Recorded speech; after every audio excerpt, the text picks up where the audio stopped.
Hello, Catherine Foley is my name, and I'm going to read today from my book Beyond the Breakwater. And today's chapter is a poem. It's chapter 55, The Basin Street Visitor.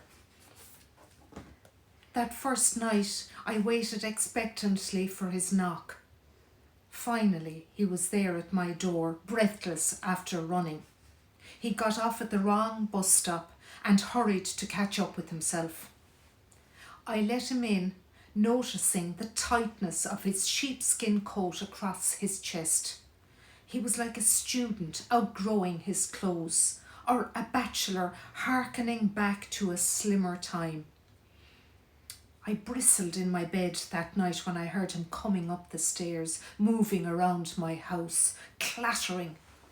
My ears pricked, noting each infringement on my privacy.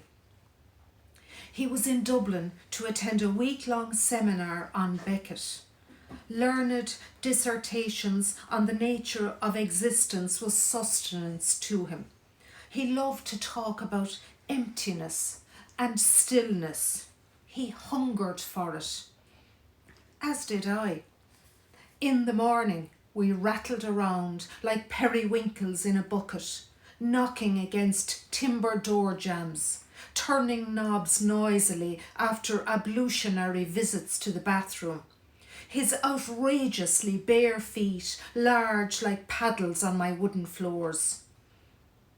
I left rashers in the fridge for his breakfast and toffee squares for his tea at night.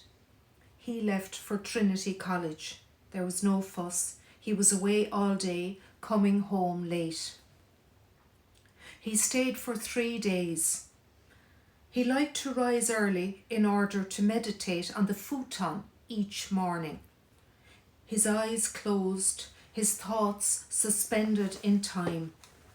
He soaked up the east-rising spring sunshine in the back bedroom, its beautiful creamy light falling like a blessing through the window.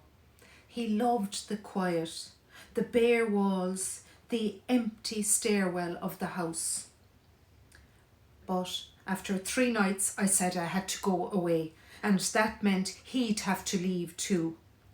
He packed his bag and left the next morning. He'd find a B&B. He wasn't perturbed. Further discussions on Beckett beckoned. He longed to hear about avant-garde minimalism.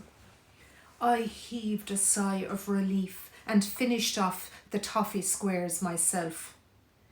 He's gone now, Brown Dawn, and I use that bedroom as my office. The view out the window is a vaulted grey sky over rooftops. I'm in the Liberties. If I stand up, I can see Guinness's storehouse. Off to my right are the Basin Street flats. And when I think about what to write, I look out and the shadow of a white cat walking across the wall outside catches my eye, and a bird, snug in the heart of long, loose lilac branches, dips in the breeze. And I remember with a twist of guilt that it was my uncle who loved this view. So that's all for this evening. Thank you very much for listening, and talk to you again tomorrow. I'll have a longer one tomorrow. Bye.